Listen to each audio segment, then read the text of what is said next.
نحمده ونصلي على رسوله الكريم بسم الله الرحمن الرحيم اللهم صل على سيدنا عظيمنا وكريمنا ورؤوفنا ورحيمنا ملجأنا ومأوانا مولانا محمد وآله وصحبه وبارك وسلم۔ علامہ اقبال رحمۃ اللہ علیہ کی نظم ہے تن بتقدیر۔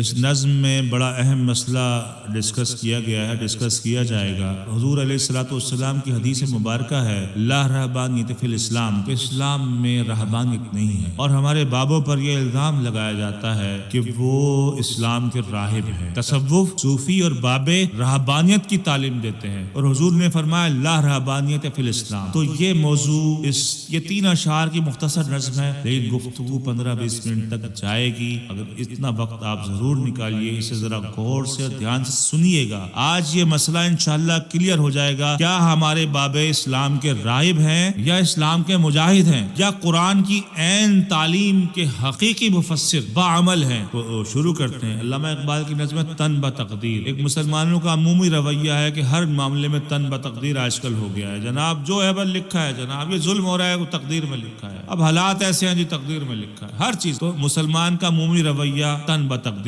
اقبال کہتے ہیں یہ زوال کا سبب ہے۔ شروع کرتے ہیں۔ پہلا 3 اشعار ہے۔ پہلا شعر ہے اسی قرآن میں ہے ترک جہاں کی تعلیم، جس نے مومن کو بنایا مہو پرویں کا امیر۔ کہتے ہیں اسی قرآن میں ہے اب ترک جہاں، دنیا جہاں، ترک جہاں دنیا چھوڑنے کی تعلیم۔ آج قرآن سے جو تعلیم پیش کی جا رہی ہے وہ ایزی ایکسٹریکٹ کر کے دکھائی جا رہی ہے، جس کا مطلب یہ بتایا جا رہا ہے کہ جناب دنیا چھوڑ دو، بے رغبتی کا اشتہار بن جاؤ، دنیا سے لا تعلق ہو جاؤ، گاؤں دیہاتوں میں کہیں کناروں میں جا کے بس جاؤ، دنیا سے لا تعلق ہو جاؤ۔ اسلام کی، قرآن کی یہی تعلیم ہے۔ استغفر اللہ۔ اور یہ بابوں کے ماننے والے بہت سے لوگ ایسی باتیں کر رہے ہیں۔ ساتھ ساتھ یہی بتایا جا رہا ہے کہ جو بابے ہیں انہوں نے بھی ترک جہاں، ترک دنیا کیا ہے۔ نہیں نہیں نہیں نہیں نہیں، نہ ایسی کوئی تعلیم قرآن میں موجود ہے اور نہ ہی ہمارے بابوں نے ایسی کوئی تعلیم اختیار کی ہے۔ اللہ فرماتے ہیں اسی قرآن میں ہے اب ترک جہاں کی تعلیم، جس نے مومن کو بنایا مہو پرویں کا امیر، یعنی مسلمان کو مہو پرویں، مہو ماہ چاند، پرویں ایک ستارے کا نام ہے، یعنی چاند ستاروں کا حاکم بنا دیا، کئی براعظموں کا حکمران مسلمانوں کو بنا دیا۔ 1000 سال تک پوری دنیا میں مسلمانوں کا سکہ چلتا رہا، اسی قرآن نے بنایا۔ اور آج اسی قرآن میں ترک جہاں کی تعلیم دی جا رہی ہے۔ دنیا چھوڑ دے نہیں، دنیا چھوڑتے تو حاکم کیسے بن جاتے؟ لا تعلق ہو کے پہاڑوں اور غاروں میں جا کے رہنے لگتے تو حاکم کیسے بن جاتے؟ ہاں، یہ اہم ترین مسئلہ ہے۔ سب سے پہلے تو یہ سمجھے کہ بابوں نے دنیا چھوڑی تھی یا نہیں چھوڑی تھی، پھر اس کے بعد ہم یہ دیکھیں گے بابوں کی دنیا چھوڑنے کا، اگر دوسروں کے مطابق دنیا چھوڑی تھی، اس عمل کا حضور علیہ الصلوۃ والسلام سے کیا تعلق ہے، قرآن سے کیا تعلق ہے۔ اس موضوع پر آج ہم گفتگو کرنے جا رہے ہیں۔ بہت اہم موضوع ہے، تمام ذہن میں شک و شبہات انشاءاللہ آج دور ہو جائیں گے، کلیئر ہو جائے گا معاملہ۔ دیکھیں ایک چیز ہے ترک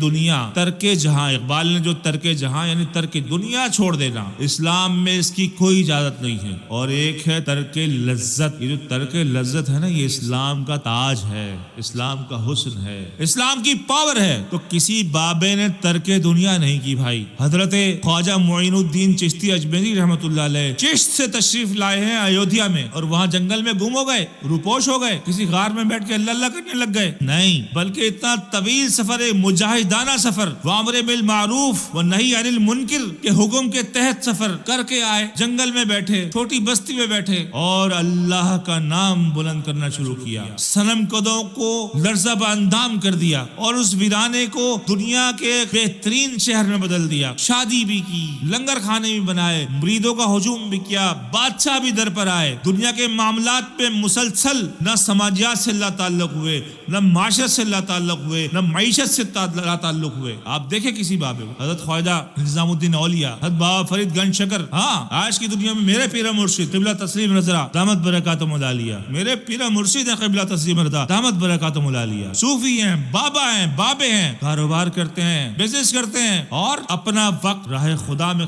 ایک محفل سجاتے ہیں، لوگوں کو بلاتے ہیں، ان کی تعلیم و تربیت پر اپنا مال خرچ کرتے ہیں، اپنا وقت خرچ کرتے ہیں۔ یہ ہے بابے۔ بابے ترک جہاں نہیں کرتے، ترک لذت کرتے ہیں۔ میرے حضور علیہ الصلوۃ والسلام کھجور کی چٹائی پر آرام فرما ہے کہ حضرت عمر رضی اللہ تعالیٰ عنہ تشریف لاتے ہیں حضور کی کمر مبارک پر، حضور علیہ الصلوۃ والسلام کی کمر مبارک پر، اللہ اللہ اللہ اللہ، آقا صفائے دو جہاں، سرکار دو عالم، حضور کی چٹائی کے نشان ہے میرے آقا کی قبر پر۔ حضرت عمر دیکھتے ہیں، کرتے محبت سے آپ کی آنکھوں میں اشک آ جاتے ہیں، کہتے ہیں یا رسول اللہ، اے اللہ کے رسول، تاجدار ختم نبوت صلی اللہ علیہ وآلہ وسلم، کیسے ان کس طرح تو میرے آقا مخملی نرم گدوں پر سوئے اور میرے آقا کھجور کی چٹائی پر، وہ محلات میں رہے، حضور ایک مٹی کی کٹیا پر۔ حضور نے فرمایا اے عمر، اس دنیا میں میری مثال اس سوار کسی ہے جو بس چند لمحے سستانے کے لیے کہیں راستے میں قیام کرتا ہے، بس۔ کیا حضور لگژری لائف اسٹائل اویل نہیں کر سکتے تھے؟ مدینے کے حکمران ہیں، ریاست مدینہ کے حکمران ہیں، مالوں کا ڈھیر لگ رہا ہے حضور کے سامنے، شام سے پہلے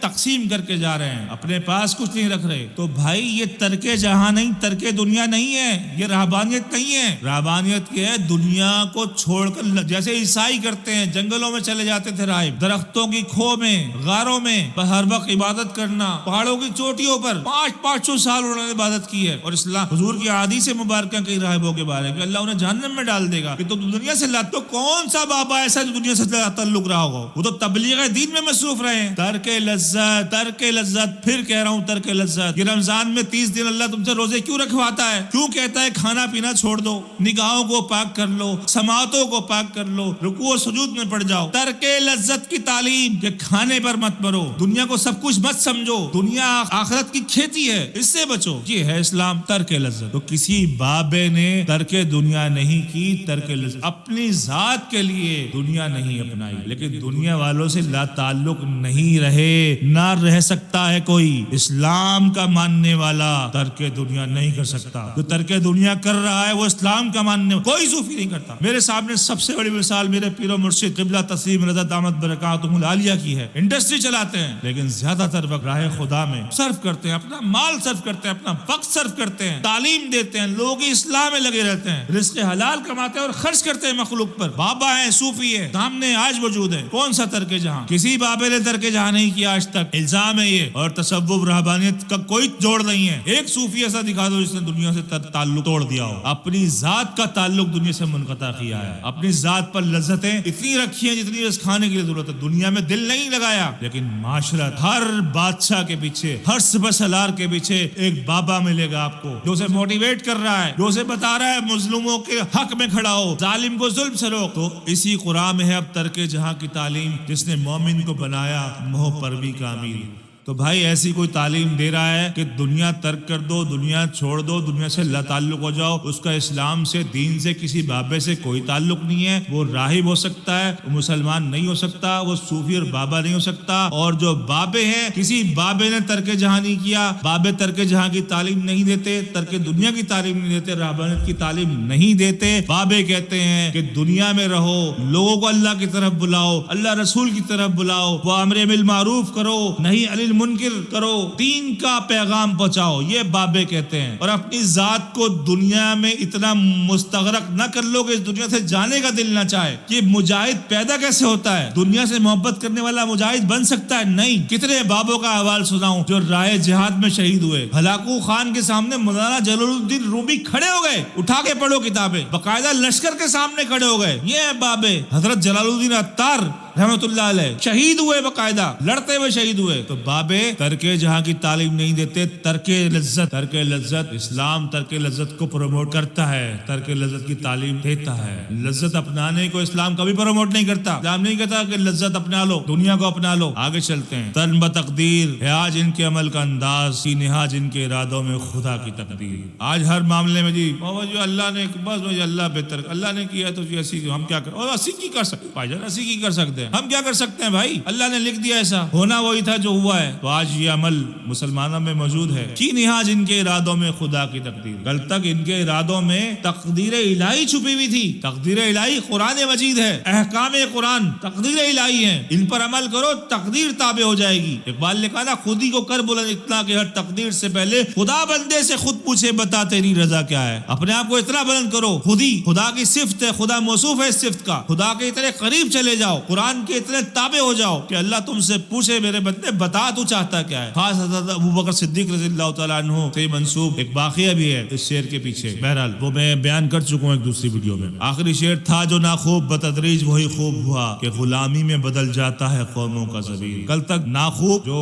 اچھا نہیں تھا بتدریج وہی خوب ہوا, آج آہستہ آہستہ وہی خوب. کل تک یہ جو رہبانیت تھی اسلام میں ناپسند تھی, برا سمجھا جاتا تھا. دنیا دیکھیں اگر یہ رہبانیت ترک دنیا ہوتا تو حضور علیہ الصلوۃ والسلام کبھی غار حرا سے باہر تشریف ہی نہ لاتے. اللہ اور رسول کے بیچ کوئی تھا ہی نہیں, اور کسی بابے نے ترک دنیا نہیں کیا. کوئی بابا ایسا نہیں گزرا, کوئی ایک بھی نہیں گزرا جو معروف اور مشہور ہو, جسے دنیا نے ایکسپٹ کیا. جو دنیا جسے ایکسپٹ کرے گی وہ دنیا میں رہے گا تبھی تو ایکسپٹ کرے گی. جو گم ہو جائے گا ترک دنیا اسے کون جانے گا بھائی, اس سے کون واقف ہوگا, اسے تو کوئی واقف ہی نہیں ہوگا. تھا جو ناخوب بتدریج وہی خوب ہوا کہ ہم تقدیر پہ راضی رب رضا, ہر معاملے کو اپنی غلامی کو کہ جی تقدیر کا لکھا سمجھا کہ اب عیسیٰ علیہ السلام آئیں گے تو حالات بدلیں گے ہمارے, مہدی علیہ السلام آئیں گے, ہمارے ایک بہت بڑا گروپ بیٹھا ہوا ہے صدیوں سے بیٹھا ہوا ہے کہ مہدی علیہ السلام آئیں گے تو بس ہم عروج ہمارا شروع ہو جائے گا, جب تک ہم غلام بنے رہیں گے. کہ غلامی میں بدل جاتا ہے قوموں کا ضمیر. فرمایا کہ یہ جو حالت ہے تن تقدیر رہنے کی, کہ ہر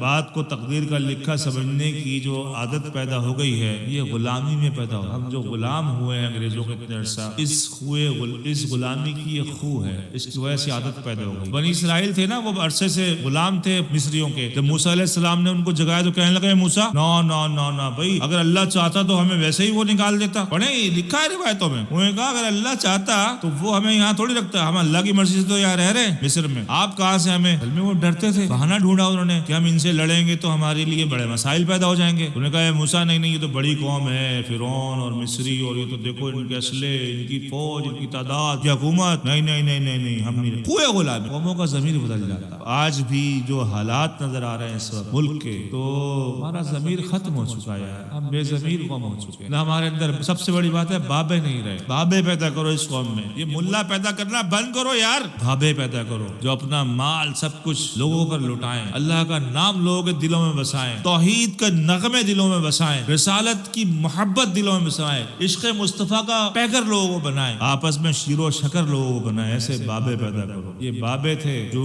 تمہیں یہاں تک کھینچ کر لے آئے ہیں, اور ابھی ان کی تعلیمات کا کچھ اثر باقی ہے کہ تم تھوڑے بہت چل رہے ہو, ورنہ یہ ملا تمہیں کہیں کا نہیں چھوڑیں گے. یہ آہستہ آہستہ تمہاری عقیدت چھین رہے ہیں, تمہاری حلاوت چھین رہے ہیں, تمہارے دل سے شفقت اور محبت چھین رہے ہیں. آج صحابہ کرام کے بارے میں جو عقیدت تھی وہ لوگوں کے ذہنوں سے دھیرے دھیرے یہ ختم کرتے جا رہے ہیں. قرآن کے بارے میں جو عقیدت و احترام تھا ایسے ڈسکس کر رہے ہیں جیسے قرآن کے گھر کی لکھی ہوئی کوئی چیز ہو. نعوذ باللہ. لوگ پہلے چومتے تھے قرآن کی عزت, پروٹوکول کے بغیر اس کی عظمت و ہیبت کسی چیز کی لوگوں کے دلوں میں راسخ نہیں ہوتی. پروٹوکول بہت لازم چیز ہے اور اسلام پروٹوکول کا حامی ہے. بہرحال آج تھا جو ناخوب بتدریج وہی خوب ہوا کہ غلامی میں بدل جاتا ہے قوموں کا ضمیر. تو یہ غلامی میں رہ کر آج ہم نے جو برا تھا اسے اچھا سمجھ لیا ہے, اور دھیرے دھیرے یہ سفر, یہ پروسیس دھیرے دھیرے ہوا ہے کہ ہمیں محسوس ہی نہیں ہوتا, ہم اسے حق سمجھ رہے ہیں. ہم ایئر کنڈیشن کمروں میں بیٹھ کر تقریروں کو, ہمارے بڑے بڑے مجاہد مولوی جو ہے وہ تقریریں کر رہے ہیں. میدان عمل میں کون آیا ہے؟ ایک بابا آیا تھا ابھی کچھ دن پہلے, ایک بابا اقبال کا تھا, وہ بابا بھی اقبال کا تھا. ہاں ایک بابا آیا تھا میدان عمل میں, گرج کے بولا تھا, ٹٹ کے بولا تھا, دبک کے بولا تھا. لیکن مجھے لگتا ہے کہ اللہ کریم کو اب اس قوم کے امتحان مقصود ہے. اس نے جھلک دکھائی کہ مومن ہوتا کیا ہے. میں نے اس بابے کے مخالف لوگوں کو بھی دیکھا ہے, مختلف مکتبہ فکر کے لوگوں سے ملا ہوں. ہر مکتبہ فکر کا آدمی دوسرے مسلک کو بول, لیکن اس بابے کے بارے میں, مجاہد بابے کے بارے میں, وہ اقبال کے, ابھی کچھ دن, چند 2 سال کچھ سال اس دنیا سے گئے ہیں بابا جی. ہاں آپ مجھے بتائیے کہ ان بابا جی کا نام کیا ہے. ان بابا جی کا نام, وہ اقبال کے شاہین تھے. گرماؤ غلاموں کا لہو سود یقی سے,